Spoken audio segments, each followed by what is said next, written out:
Good afternoon વિદ્યાર્થી મિત્રો, કેમ છો? મજામાં છો ને? હું ભાવનાબેન ત્રિવેદી શ્રી રહ કોટક પ્રાથમિક શાળા તરફથી તમારું સ્વાગત કરું છું.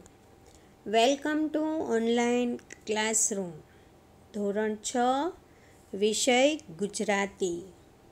પાઠ 8 બિરબલની યુક્તિ. અરે વાહ! પાઠનું નામ સાંભળીને જ તમને ખબર પડી ગઈ કે આ તો ચાતુર્ય કથા છે. એટલે કે અકબર રાજાના મંત્રી હતા બિરબલ, અને એ ખૂબ ચતુર હતા. અને બિરબલની ચતુરાઈની ઘણી બધી વાર્તાઓ તમને ખબર છે, બરાબર ને? કે કેવી સરસ યુક્તિ દ્વારા એ બાદશાહને ખૂબ અઘરી વાત સરળતાથી સમજાવી દેતા હતા, ખરું ને? તો આ પાઠની અંદર પણ આપણે એવું જ કંઈક શીખવાનું છે, એવી જ વાર્તા સાંભળવાની છે કે લોકોમાં જાત જાતના વહેમો અને શુકન અપશુકનની અનેક માન્યતાઓ જોવા મળે છે. માન્યતાઓ એટલે એક પ્રકારના વિચારો. શુકન અને અપશુકન. કંઈ સારું હોય તો આપણે તરત જ કહીશું કે હા, ગાય બહાર જતા હોય, ગાય સામે મળે તો આપણે કહીએ છીએ કે ગાયના સરસ શુકન થયા, ચલો ચલો, બરાબર? અને ક્યાંય જતા હોય અને જો રસ્તામાં બિલાડી મળે તો આપણે તરત જ કહીશું કે અરે અપશુકન થયા, 2 મિનિટ ઊભા રહી જાઓ. તો આવી બધી માન્યતાઓ જોવા મળે છે. અને આ પાઠમાં બાદશાહ અકબરનો વહેમ ચતુર બિરબલ ખૂબ સરસ રીતે દૂર કરે છે. તેની ચોટદાર રજૂઆત છે. દિલ્હીમાં અકબર બાદશાહ રાજ્ય કરતા હતા ત્યારે તેમના દરબારમાં બિરબલ ચતુર વઝીર હતા. વઝીર એટલે પ્રધાન હતા. બાદશાહ એમને જાત જાતના કોયડાઓ પૂછતા હતા. કોયડાઓ એટલે ન ઉકેલી શકાય તેવા પ્રશ્નો કે જેનો જવાબ બધાને ન આવડતો હોય. ખૂબ ચતુર હોય, ખૂબ હોશિયાર હોય, ખૂબ કુશાગ્ર બુદ્ધિવાળા હોય, એની પાસે જ એવો જવાબ હોય. અને એવો જવાબ એ બિરબલ આપતા હતા.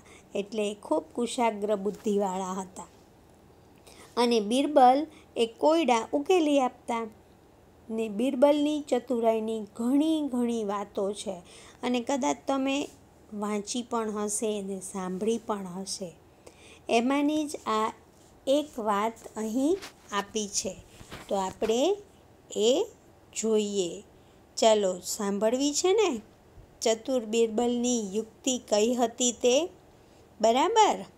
ઓકે. એક દિવસ બાદશાહ સવારમાં ઉઠી મહેલના ઝરૂખાની નીચે, ઝરૂખો એટલે આજે જેને આપણે ગેલેરી કહીએ, બાલ્કની કહીએ, એને મહેલ હોય વિશાળ, એને ત્યારના સમયમાં ઝરૂખો કહેવામાં આવતું હતું. તો નીચે નજર કરી જોયું તો એક નોકર ઝાડુથી ચોગાન વાળી રહ્યો હતો. ચોગાન એટલે આંગણું, ફળિયું જેને આપણે કહી શકાય, એ વાળતો હતો. બાદશાહને જોઈ એણે ઝાડુ ઊંચું કરી પોતાનું મોં ઢાંકી દીધું.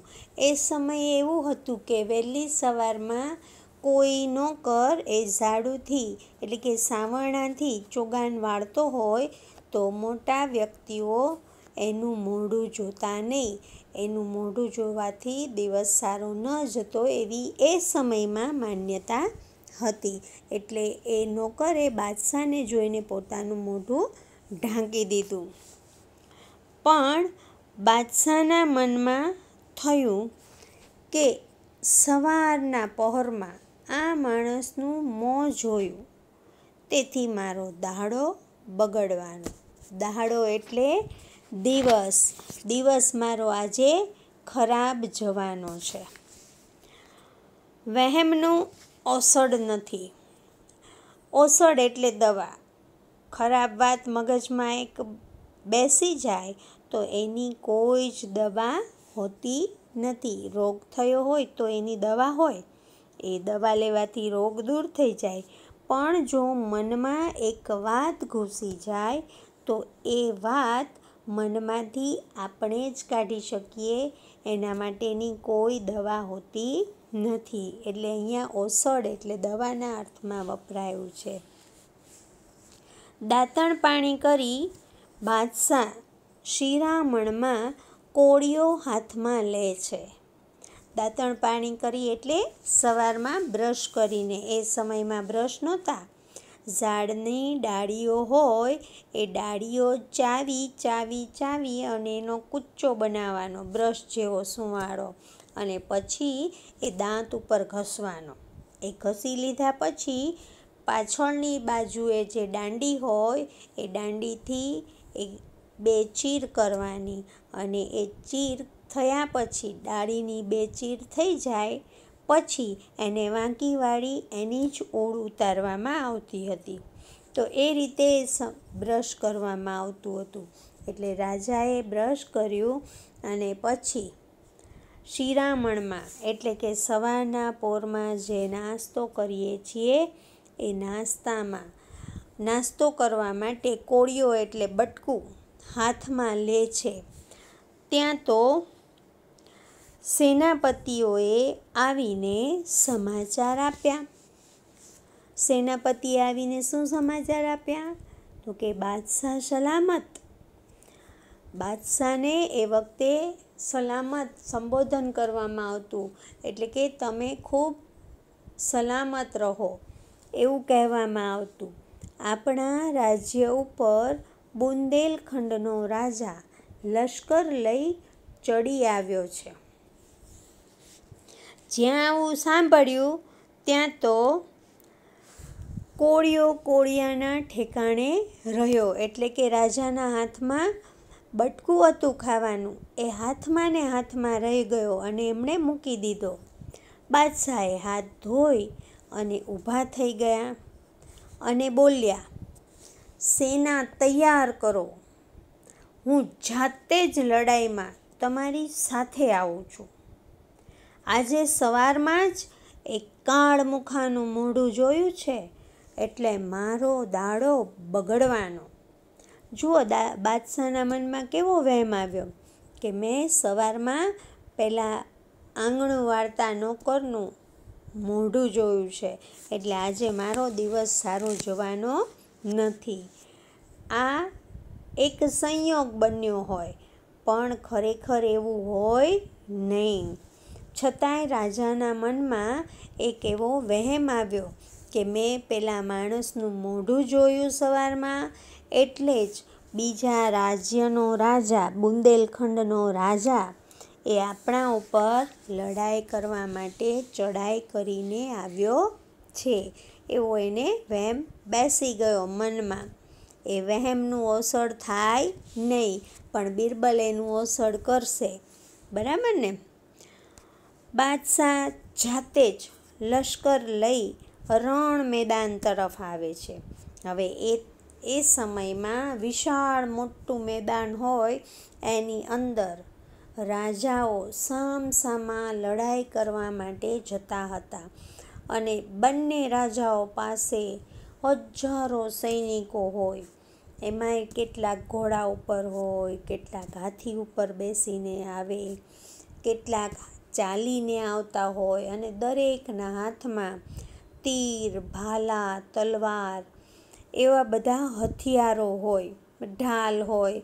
આવા હથિયારો લઈ અને સામસામા વિશાળ મેદાનમાં આવીને ઊભા રહે અને પછી શંખ વગાડવામાં આવે અને પછી બંને બાજુએ હાથમાં ધજા લઈને ઊભેલા હોય અને જેવી ધજા આડી પાડી અને આદેશ આપે કે આક્રમણ કરો એવું બોલે એટલે સામસામા સૈનિકો દોડી અને યુદ્ધ કરવા માંડે. તીર, ભાલા, તલવાર બધું લઈ અને લડવાનું શરૂ કરે.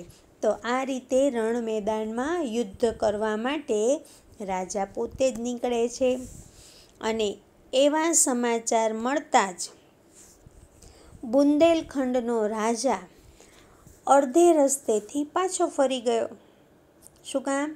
કારણ કે અકબર બાદશાહ તો ખૂબ શક્તિશાળી હતો, એની પાસે ખૂબ વિશાળ સૈન્ય હતું.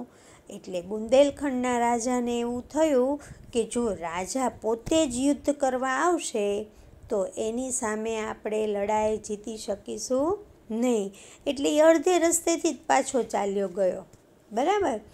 અને રાજા બાદશાહ એ પાછા ફર્યા, યુદ્ધના મેદાનમાંથી પાછા આવ્યા. પાછા ફરી જમવા બેઠા. એમને ભૂખ તો કકડીને લાગી હતી. કકડીને એટલે ખૂબ જ ભૂખ લાગી હતી. તમને પણ એવું ઘણી વખત થાય છે, બહુ ભૂખ લાગે છે, બરાબર ને? સાંજે ઘરે જાઓ ત્યારે મમ્મીને કહો છો, મમ્મી જલ્દી જમવા આપી દે, જલ્દી ખાવાનું આપી દે, જે હોય એ આપી દે, બહુ ભૂખ લાગી છે, પેટમાં કાંઈક થાય છે, બરાબર ને? એમ બાદશાહને પણ ખૂબ કકડીને એટલે અતિશય ભૂખ લાગી હતી. પણ એ પાટલા ઉપર બેઠા ન બેઠા ત્યાં તો બેગમ એટલે બાદશાહના રાણી. એ સમયના મુગલ રાજાઓને બાદશાહ કહેવામાં આવતું અને એમની રાણીને બેગમ તરીકે ઓળખવામાં આવતા હતા. આપણે જેમ રાણી કહીએ એમ એ લોકો બેગમ તરીકે એમને ઓળખે. તો ત્યાં એ રાજાના રાણી એટલે કે બેગમ હાંફળા ફાંફળા આવીને કહે છે. હાંફળા ફાંફળા એટલે ખૂબ જ ગભરાઈ ગયેલા, ખૂબ જ મૂંઝાઈ ગયેલા. અને આવીને શું કહે છે? મારા ભાઈને સાપ કરડ્યો છે, એને સાપ ઉતારવાને ઘરે એટલે કે એને સાપ ઉતારનારને ઘરે લઈ જવાનો છે, જલ્દી ચાલો, જલ્દી જઈએ, એવું કહે છે. હાંફળા ફાંફળા આવીને શું કહે છે? મારા ભાઈને સાપ કરડ્યો છે, એને સાપ ઉતારનારના ઘરે લઈ જવાનો છે, જલ્દી ચાલો, જલ્દી જઈએ. અને બાદશાહ તો પાટલા ઉપરથી ઊભા થઈ ગયા, કારણ કે બેગમનો ભાઈ એટલે બાદશાહનો સાળો થાય અને સાળાને તકલીફ પડે તો રાજાએ તો દોડવાનું જ હોય. એટલે બાદશાહ ઊભા થઈ ગયા એકદમ અને જઈને જુએ છે તો સાળો મરી ગયો છે. સાળો એટલે બેગમનો ભાઈ. તમારા મમ્મીનો ભાઈ હોય એ તમારા પપ્પાને સાળો થાય, બરાબર? મમ્મીનો ભાઈ એ તમારો મામા થાય. મમ્મીનો ભાઈ હોય એ તમારા શું થાય? મામા થાય. પણ તમારા પપ્પાના એ શું થાય? સાળા થાય. તો એ બેગમનો ભાઈ એટલે કે રાજાનો સાળો એ તો મરી ગયો, સાપ કરડ્યો હતો એટલે. અને એની મૈયતને કબ્રસ્તાનમાં દાટવા લઈ ગયા. મૈયત એટલે મુસ્લિમ સમાજની અંદર મુસ્લિમ વ્યવસ્થા મુજબ ખાટમાં ગોઠવેલું શબ એને મૈયત કહેવાય. એટલે કે એક ચોરસ પેટી જેવું હોય તેની અંદર મૃત શરીરને ગોઠવી અને લઈ જવામાં આવે. અને જ્યાં લઈ જવામાં આવે એ સ્થળને કબ્રસ્તાન કહેવાય, જેની અંદર મોટો ઊંડો ખાડો ખોદી અને એ શબને સુવડાવી દેવામાં આવે અને પછી એના ઉપર માટીથી ઢાંકી દેવામાં આવે અને પછી એના ઉપર જમીન ઉપર ચણતર કરવામાં આવે. તો આ મૈયતને કબ્રસ્તાનમાં દાટવા લઈ ગયા અને એ બધું પતાવતા તો સાંજ પડી ગઈ. વળી બાદશાહ પાછા ઘેર આવીને વાળું કરવા બેઠા. વાળું એટલે સાંજનું જમવાનું, બરાબર? તો રાત્રે જે જમવાનું હોય એને વાળું કહેવાય. એટલે બાદશાહ વાળું કરવા બેઠા. પણ જેવો કોળિયો ભરવા જાય તેવામાં એક ગરોળી ટપ કરતી એની થાળમાં પડી. જો ચિત્રમાં પણ દેખાય છે દૂર ગરોળીનું ચિત્ર, બરાબર ને? એ સાંજે જમવા બેઠા અને એ વખતે તો લાઇટો નહોતી, એટલે મોટા મોટા ફાનસો કર્યા હોય અને એ ફાનસના અજવાળામાં રાજા જમવા બેઠા હતા અને મહેલમાંથી ઉપરથી ક્યાંકથી ગરોળી આવી અને ટપ દઈને રાજાના થાળમાં પડી ગઈ. બાદશાહ તો બરાડી ઉઠ્યા એટલે મોટેથી બૂમ પાડી, કેવો કમનસીબ દિવસ છે, થાળ ઉપાડી લો અને ઝટ બીજો થાળ લાવો. શું કામ? કારણ કે રાજાને તો બહુ જ ભૂખ લાગી હતી, બરાબર ને. થાળ આવ્યો અને રાજા ઊંચા શ્વાસે જમ્યા. ઊંચા શ્વાસે એટલે ફટાફટ જમવા માંડ્યા. શું કામ? કારણ કે એને મનમાં પેલો વહેમ હતો, બીક હતી કે સવારમાં ઉઠીને પેલા માણસનું મોઢું જોયું અને નાસ્તો કરતા હતા ત્યાં જ યુદ્ધના સમાચાર આવ્યા. હજી બપોરે જમવા બેસતો હતો ત્યાં જ રાણીના ભાઈ ગુજરી ગયા અને એ બધું પતાવીને આવ્યો અને સાંજે જમવા બેઠો ત્યાં થાળીમાં ગરોળી પડી. હવે થાળી લઈને જમવા બેસું છું તો વળી કાંઈ થશે તો, એવી બીકથી રાજા ઝટથી ફટાફટ જમવા લાગ્યા અને જમતા જમતા એ લાલ પીળા થઈ ગયા. લાલ પીળા એટલે કંઈ શરીરનો રંગ ન બદલાયો, લાલ પીળા એટલે ખૂબ ગુસ્સે થઈ ગયા. ગુસ્સામાં ને ગુસ્સામાં ઝડપથી જમવા માંડ્યા. શું કામ? કારણ કે એના મનમાં પેલો વહેમ રમ્યા કરતો એટલે સતત એના વિચાર જ આવતા હતા કે સવારથી જોને આવું થયું. આપણને પણ ક્યારેક એવું થાય છે, બરાબર ને. અને ત્યારે આપણે એમ કહીએ છીએ કે અરે રે આજ કોનું મોઢું જોયું, આખો દિવસ ખાવાય ન મળ્યું ને શાંતિએ ન મળી. આવું આપણના મનમાં પણ ક્યારેક થાય છે, બરાબર ને. તો એવું બાદશાહના મનમાં પણ આવો વહેમ રમ્યા કરતો હતો અને એણે હુકમ કર્યો કે જાઓ જલ્દી પેલા માણસને એટલે કે અપશુકન્યાળને, આજ મેં સવારમાં મોઢું જોયું છે ત્યારથી મારી કમનસીબી ઊભી થઈ છે. જાઓ એને ઝડપથી પકડી લાવો અને એને કેદમાં પૂરી દો. સવારે તો એને આપણે ફાંસીએ ચડાવી દેશું. આવો એને મનમાં વિચાર આવ્યો ને એણે હુકમ કરી દીધો કે જલ્દી જાઓ અને પેલા માણસને પકડી લાવો અને જેલમાં પૂરી દો, બરાબર. તો બાદશાહના હુકમથી આગળ સૈનિકો શું કરે છે, પેલો માણસને કેવી રીતે પકડે છે, ક્યાં પૂરે છે અને પછી બાદશાહ એને ફાંસીએ ચડાવે છે કે નહીં, અથવા તો બિરબલ એને ફાંસીએ ચડવા દે છે કે નહીં, એ આપણે નેક્સ્ટ પીરિયડમાં ભણીશું, બરાબર. ત્યાં સુધી આટલી વાર્તા સરસ રીતે યાદ કરી લેજો, બરાબર. ત્યાં સુધી good bye, have a nice day and thanks.